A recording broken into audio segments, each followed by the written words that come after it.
YA, or young adult literature slash fantasy, is one of the most divisive labels a book can have. I'm not exaggerating, trust me, as someone who spends hours a day sifting through comment sections and other people's reviews.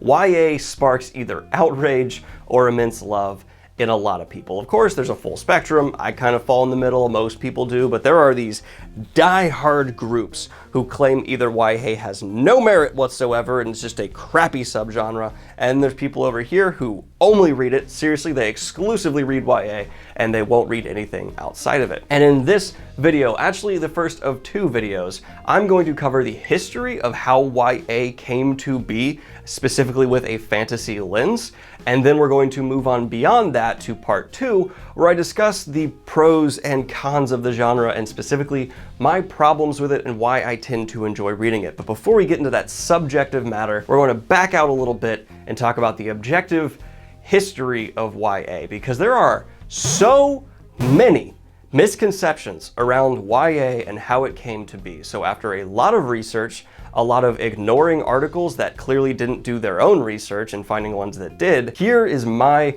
understanding of how YA, or young adult literature fantasy, came to the state it currently is today. We're specifically going to start in the late 90s here, because obviously that's when the modern YA started, though I do need to dispel the idea that YA did not exist before the late 90s. It did. It just wasn't as commercially viable, so it wasn't paid attention to pretty much at all. It was just this small little thing in the corner of bookstores that you maybe have like a few things there and no one really cared. But then the late 90s happened, and if you haven't had your head under a rock, you know exactly what occurred here. Harry Potter, this wizard boy, came out and shook up the entire publishing industry. It will never be the same again. I am not exaggerating when I say the release of Harry Potter completely, fundamentally, foundationally shook up the publication industry, because this franchise, which no one expected to be what it was, made billions of dollars. That's with a big fat capital B. To the point where just the author is a billionaire. Usually franchises bring in billions, but for it to bring in so many billions that your author is a billionaire, I think she's given away so much money she's no longer a billionaire, but she's made billions of dollars, just clearing that up, is tremendous. And as a result, suddenly every publication house in the world wanted their own Harry Potter. They just desperately needed it. And I'm not exaggerating here. For those of you who are not old enough to remember Harry Potter's release, this was insanity. Every single Harry Potter release, and it's just the release of one book, was its own mini Black Friday, to the point where there was special security details covering the books to make sure leaks didn't happen. There was a rivalry between the diehard fans and the people who like maliciously wanted to spoil it for them. People would drive around screaming spoilers. It was absolute lunacy. Nothing like it had been seen before. The internet was just getting started, and it was like one of the first nationwide cases of trolling to occur to try and spoil things. It was an international event. And yes, there were leaks, there were betrayals, there was aggressive trolling. Such a strange time. Nothing like it has been seen since for a single book's release, and I don't know if we'll ever see anything like it again, because having everyone go out to the physical bookstore to have to still buy it in the age of the internet was in odd circumstances, right? Because we didn't have e-readers yet. No one could just go home and boop, download it and read Harry Potter. You had to venture out into the wild to go to the store, risking spoilers and trolls alike to try and get there. Go to your local Borders, but you don't remember that. That was a bookstore that shut down. And pick up a copy and sprint home and read it in one sitting so no one could text you a spoiler. Such an odd time. Now you just go on Twitter and like, I don't know, Chris Evans has tweeted something out that spoils for you and you're just so numb to spoilers, you're like, I didn't need to experience that surprise. So this strange wave occurred. Every publication house was desperate for their own Harry Potter. They need their own series. The problem was, publication's a slow process, right? You need to have an author who writes a book, writes another book, and another book, and you need to put those out, you need to market them, you need to design covers. It takes ages. So what a lot of publication houses actually did, and this is fascinating, is they just looked into what they already owned and said, what can we remarket? What can we say is this new YA thing? Maybe put a new cover on it featuring the young protagonist if it has one, and get some people's interest. And so we saw quite a few series that were even decades old get reskinned, remarketed, and re-released. And some of them did find a new wave or their first time of success. And I know what you might be thinking. You might be thinking I'm gonna say this is like a scummy, horrible practice. Actually, no, not at all. I'm completely fine with this. If it works for you, it gets more people reading a book and authors some sales, I don't care.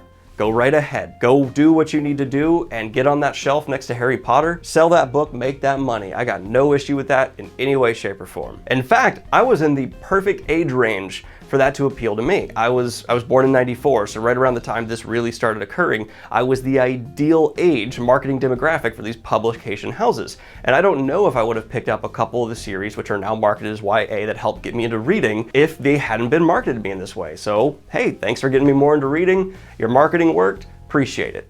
Cool. And even like grand fantasy epics tried to get in on this.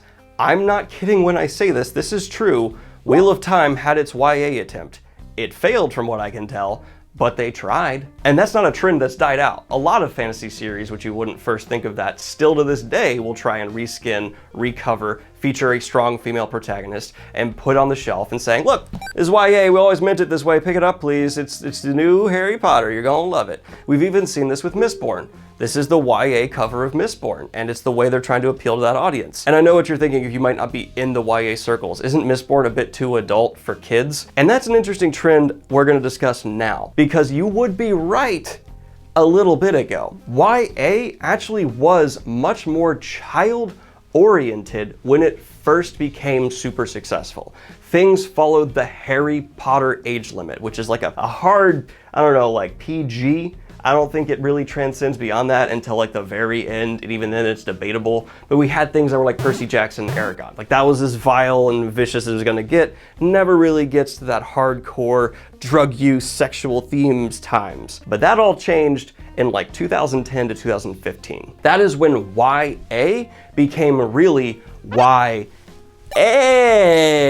and not YK, not young teen. It was more actually like young adult. And it's a shift that has actually been very good for the sustainability of YA in general. Now we are seeing even more people get into it, and that tiny little corner of the bookstore no one cared about that blew up with Harry Potter has maintained its size. This long after Harry Potter is gone, YA in bookstores is still shelf after shelf, row after row, because it sells like hotcakes. And I fully believe this would not still be the case if YA hadn't grown up a little bit, been open to introducing sexual themes, maybe some possible drug use, things along those lines, then helped push YA for longevity, to help it sustain itself. That's why we're now seeing books like Scythe. That's why we're seeing Mistborn. Those things are now appropriate for the YA label because it has opened its borders. It's broadened its horizons to actually appeal to young adults. And if we're going outside of the fantasy, sci-fi, dystopian lens, yes, Greene also helped push this narrative with his books as well, but I haven't read many of those, so I can't super dive into what he contributed. I'm just aware of their themes, their characters, the sexual and drug use implications. But there is still hard limits. Don't get me wrong. YA has some stringent guidelines for qualifying for this special little marketing scheme where you're going to sell potentially way more copies. First and foremost, if you have a young female protagonist right now, this wasn't always the case, but right now seems to be totally true, you are way more likely to be thrown on the YA shelf. Young female protagonist age 14 to 18, maybe 20, but then you're pushing it, you will likely be pushed out as YA, as long as you don't really go past that PG-13, maybe PG like, I don't know, 16, is that a thing? Rating. We even saw Leigh Bardugo, someone who's been a YA author for quite some time, finally break past that barrier. And even though her book had a young female protagonist, the marketing people went, we can't put this towards kids. You have the R word that I can't say because it'll get me demonetized. You have murder, all kinds of creepy shit going on. you can't put this on the YA shelf. And so Ninth House, her most recent release, was specifically marketed towards adults, but they were smart about that. And they went, well, we can market it as her first adult, blah, so cool, more edgy than ever. And because her audience had grown up a little bit, that worked out for her phenomenally. Which shows if you're a YA author, you can grow with your audience and do some really interesting things with it. So that is the current state of YA. If we're being completely straightforward, YA is something that was blown up in popularity by Harry Potter, matured a bit, grew up, and is now one of the most profitable marketing labels you can have on your book, to the point where classics like His Dark Materials are rebranded entirely to try to meet it, and we have authors who are totally devoted to pumping out content that falls within this label. Heavily featuring young female protagonists, that's not 100% of the time required, but it is certainly the trend, and even mature adult epic, largely love fantasy series that are very current, like Mistborn, are going to try and push it as well. And again, I need to emphasize, I have no problem with that whatsoever. My issues with YA, I don't want people to assume or think are coming from like some anti-capitalist standpoint. I don't give a crap if you're getting more people to read. I am there to support you. And I have no problem with people that read this genre either. Because I think, and this is where I'm gonna have maybe the first bit of controversy come in, and it's gonna be a good segue into the second video, it's not really a genre, right? It's a marketing genre. But I hope you found this video informative and entertaining, how YA has grown up and evolved to be what it is now. This hyper-focused on just finding this one market and pitching to them as aggressively as possible by rebranding, recovering, or just specifically being released to be in this bracket. Very interesting in the levels of success that can emerge out of it, while nothing, and I mean this with 100% certainty, nothing has come close to matching Harry Potter's level of success when it really spawned this off.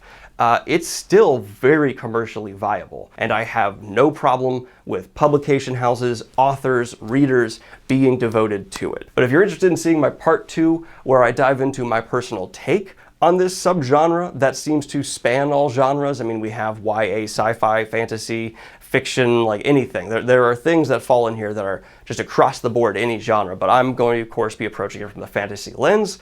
Go ahead and hit that like and subscribe button to be around for part 2, which should be out either tomorrow or the day after. Anyway, y'all, thank you so much for sticking around and being a part of this little, like, I don't know, professor vibe rant, and let me know what you think of it in the comments down below. If you're a little bit older or younger than me, give me your perspective on the massive Harry Potter wave and how it had really hit with your life, because I just remember as I was right in that age group that was supposed to be obsessed with the series, I went to school the day after a Harry Potter book came out, and I'm not kidding you, it was in everyone's hands. That book was in every hand that was around, teachers to students. I remember seeing one of the security guards standing at the front door, not paying attention to the kids walking in, and just reading Harry Potter. Like, wow, that I don't know if it'll ever happen again in my lifetime. Anyway, have a good one, y'all. Peace.